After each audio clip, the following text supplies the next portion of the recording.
बिस्मिल्लाहिर्रहमानिर्रहीम। अस्सलाम वालेकुम व्यूअर्स, कैसे हैं आप लोग? मुझे उम्मीद है कि सब लोग खैरियत से होंगे और मेरी दुआ है कि अल्लाह पाक आप लोगों को ऐसे ही खुश रखे, आबाद रखे, आमीन। आप सबको एमटीएम फूड किचन पॉइंट में वेलकम। आज मैं आप लोगों के लिए जनाब गवार की फली और कीमा की रेसिपी लेके आई हूँ, जो कि आप लोगों को बहुत ही मज़ेदार और मज़ा आएगा आप लोगों को। ठीक है, तो जनाब ये है मेरे पास गवार की फलियाँ। ये तकरीबन मैंने ली थी 1 किलो। ठीक है, तो 1 किलो लेने के बाद इसकी मैंने पूरी की पूरी प्रिपरेशन कर ली है, पूरी की पूरी मैंने रेडी कर ली है। थोड़े से इसके पीसेस, थोड़े से इसके जो बंचेस हैं वो मैंने रख लिए थे, सिर्फ आप लोगों को दिखाने के लिए कि जब हम इसको ख़रीदते हैं तो ये इस टाइप की होती हैं। ठीक है, अब देखिए इसकी जो डंडी है, इसके ऊपर से मैं हाथों की मदद से ये सारा का सारा जो है वो उतार लूँगी। ठीक है, आप लोग जब बैठे हो, टीवी देख रहे हो या कुछ भी कर रहे हो, तो आराम से दो तीन घर के जो है वो बैठे हैं और इसको अच्छे तरीके से करेंगे। इतना टाइम इस पर नहीं लगता। ठीक है, जितना ये मोंगरे वगैरह बनाने पे लगते हैं ना, उससे ज़्यादा जल्दी ये बन जाती है। ठीक है, बहरहाल इसको इस तरीके से उतारने के बाद आपने इसके हाथों की मदद से इसके 2-3 पीसेस जो है वो कर लेने हैं। वैसे मैंने जो था वो मैंने छुरी की मदद से 3-3 4-4 लेके तो उसको सेंटर से कटिंग जो है वो कर ली थी। ठीक है, अगर आप लोग छुरी की मदद से करना चाहें तो उससे कर लें, अगर हाथ से करना चाहें तो ऐसे कर लें, जैसे आपका मर्ज़ी। अब देखेंगे इस तरीके से यूँ समझ लें कि हमारी जो सब्ज़ी है वो रेडी हो चुकी है। अब इसको मैं साइड पे करके रख दूँगी। पहला मरहला इसी का है, इसको आप लोगों ने पहले कर लेना है। अच्छा जी, दूसरे मरहले में क्या आता है कि हमने इसको बनाना है बीफ के कीमे में। तो ये कीमा है मेरे पास तकरीबन आधा किलो। जनाब इसको मैंने धो के वॉश करने के बाद इसको मैंने फ्रीज़ किया होता है, उसको मैंने ऐसे ही निकाल लिया है और इसको मैंने कुकर में रख दिया है। जनाब इसमें मैं डाल रही हूँ तकरीबन 2 चम्मच लहसुन अदरक के पेस्ट और साथ इसमें 8 अदद सब्ज़ मिर्चें भी शामिल हैं, जो मैं आप लोगों को दिखा रही हूँ। जो आप लोगों को ग्रीन से नज़र आ रहा था ना, ये सब्ज़ मिर्चें थी। ठीक है, तो ये आप लोगों ने जहन में रखना है। बाद में ये तकरीबन 4 जो है वो मैंने प्याज डाल दिए हैं मोटी कटिंग के साथ। 2 बड़े साइज़ के मैंने इसमें डाल दिए हैं टमाटर। और जी, इसमें मैं डाल दिया खुश्क धनिया पिसा हुआ, तकरीबन 1 बड़ा चम्मच। ठीक हो गया। और ये जो है जनाब दड़ा मिर्च चिली फ्लेक्स जिसको कहते हैं, ये मैंने डाल दी है 1 चम्मच तकरीबन। थोड़ी सी और मज़ीद डाल दी है और साथ ही मैं पिसी हुई जो सुरख मिर्च है वो भी 1 चम्मच डाल दूँगी। ठीक है, आपको पता है कि सब्ज़ मिर्चें भी 6 से 7 अदद हैं, बाकी ये मिर्चें भी हैं, तो इसलिए मैंने थोड़ा इनकी क्वांटिटी कम रखी है। अगर हमें फ़ील होगा कि मज़ीद ज़रूरत है तो हम बाद में डाल सकते हैं। अच्छा जी, आधा चम्मच इसमें मैंने डाल दी है हल्दी। ठीक है, 1 चम्मच भर के डाल दिया है नमक का और इसमें तकरीबन हम 1.5-2 गिलास पानी के मैं डाल दूँगी और इसको हम जनाब कुकर में पकाएंगे तकरीबन 25 से 30 मिनट के लिए। ठीक है, आपने इसको अच्छे तरीके से रख देना है और ये देखिए 25-30 मिनट के बाद आप लोग देखेंगे कि ये बेहतरीन सा जो है वो रेडी हो चुके हैं और इसमें अभी थोड़ा थोड़ा सा पानी भी है।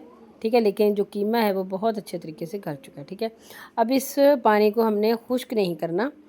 इसी पानी के अंदर मैं जनाब अब डाल दूँगी 2 बड़े चम्मच दही।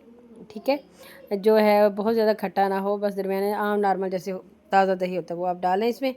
ठीक है, टमाटर भी इसमें डले हुए हैं, दही भी इसमें चला गया है जनाब। अब ये हल्की हल्की इसके अंदर नमी है, पानी भी है, दही का भी पानी चला गया है। तो इसी टाइम पे अब जो गवार की फली है वो हम इसमें डाल देंगे। ठीक है, अच्छा अक्सर लोग ऐसे करते हैं कि इसको ना मतलब बॉयल कर देते हैं या बॉयल करने के बाद पानी इसका फेंक देते हैं। मैं कहती हूँ कि इंतहाई गलत बात है। वैसे आप खुद ज़रा सोचें, अगर आप इसका तमाम ग़िज़ाइयत ही फेंक देंगे तो फिर इसके खाने का क्या फ़ायदा है। ठीक है, इसकी ग़िज़ाइयत है, इसके कोई फ़ायदे हैं, इसका कोई टेस्ट है अल्लाह पाक ने जो बाकी सब्ज़ियों से अलग है। ठीक है, जब आप इसको खाएंगे तो आपको इसका टेस्ट उनसे अलग लगेगा और बहुत मज़ा आएगा। ठीक है, और कीमे के साथ तो आप लोगों को पता है कि मज़ा आएगा ही। ठीक है, अब जनाब मैंने ये सारी की सारी इसमें डाल दी हैं और इसको हम अच्छे तरीके से मिक्स कर लेंगे। ठीक है, सब्ज़ी आपको लग रहा है ना काफ़ी ज़्यादा है। ठीक है, लेकिन अभी हम इसको मैं दोबारा फिर कुकर में हम इसको करेंगे जनाब, कुकर में पकाएंगे तकरीबन 15 से 20 मिनट के लिए। ठीक है, तो अभी जो है ना ये थोड़ा थोड़ा मुझे ऐसे लग रहा है क्योंकि जो गवार की फली होती है ये ज़रा सख्त होती है। इसको थोड़ा नरम करने के लिए हमें थोड़ा सा पानी इसमें डालना पड़ेगा। बहुत ज़्यादा पानी मैं इसमें नहीं डाल रही। ठीक है, अब थोड़ा बहुत तो दही का पानी है, बाकी पहले से भी ऑलरेडी इसमें पानी था। अब वही दही वाली जो कटोरी थी उसमें मैंने थोड़ा सा पानी डाल लिया, तकरीबन आधा कप, और इसमें मैंने डाल दिया। अब इसको जनाब मैंने अच्छे तरीके से लूँगी हिला, अच्छे तरीके से इसको मिक्स करके और मैं इसको दोबारा कुकर जो है वो अपना बंद कर दूँगी और इसको तकरीबन हम 20 मिनट तक पकाएंगे। ठीक है, 20 मिनट के बाद आप लोग देखिएगा तमाम पानी जो है वो इसका खुश्क हो चुका है। ठीक है, आप लोगों को इसकी शक्ल से ही ज़ाहिर हो रहा। अगर पानी ज़्यादा डाल देंगे ना तो ये जो आप लोगों को जनाब ये जो है आपके गवार की फलियाँ ये कब बिल्कुल भी नज़र नहीं आएंगी, सारी घुल मिल जाएंगी। तो इनका नज़र आना भी बहुत ज़रूरी है ताकि पता तो चले कि पका क्या है। ठीक है जी, तो ये देखें कितनी बेहतरीन सी बहुत ही अच्छे अंदाज से गल चुकी हैं। ठीक है जी, गलावट इनकी कमाल की हो चुकी है। तो अब मैं इसको जो है वो एक बड़े पैन में निकाल दूँगी। सब्ज़ी हमारी माशाल्लाह काफ़ी है। तो जनाब इस टाइम पे हम इसमें डाल देंगे घी। ठीक है, अच्छा घी मैंने इसमें तकरीबन 1 पाव का पैकेट था वही इसमें मैंने डाला है। लेकिन मुझे वो कम लग रहा था। आप लोगों को तो मैं दिखा नहीं पाई, लेकिन इसमें मैंने मज़ीद जो है ना घी वो भी इसमें मैंने शामिल किया था, क्योंकि हमारी सब्ज़ी जो थी वो ज़्यादा थी। यूँ समझ लें तकरीबन 1.25 किलो 1.5 किलो के करीब हमारी ये सब्ज़ी है, क्योंकि इसमें प्याज भी तकरीबन काफ़ी ज़्यादा गए थे, टमाटर भी गए थे और जनाब बाकी सारी चीज़ें भी। उनको मैंने अच्छे तरीके से इसकी की थी जनाब भुनाई। और भुनाई वाला जो पार्ट है बहुत माजरत के साथ कि वो मुझसे स्किप हो गया या डिलीट हो गया शायद उसकी वीडियो। तो बाकी ये तकरीबन इसको मैंने इसकी भुनाई की है 10 मिनट तक, 10-15 मिनट तक। और उसके बाद मैंने अब आप लोगों को जो दिखा रही हूँ, इस वक्त हमारा ये सालन हो चुका है रेडी, ठीक है। और बहुत ही आला, बहुत ही मज़ेदार सा ये जो है ना, यकीन करेंगे कीमे के साथ इसने कमाल कर दिया। बहुत ही मज़े का। और आप लोगों को इसकी लुक से ज़ाहिर हो रहा होगा कि ये कितनी कमाल की बनी है। तो जनाब अगर आप लोगों को हमारी रेसिपी पसंद आई है तो प्लीज़ लाइक शेयर और सब्सक्राइब कर दें। फिर मिलेंगे, तब तक के लिए हमें दीजिए इजाज़त। अल्लाह हाफिज़।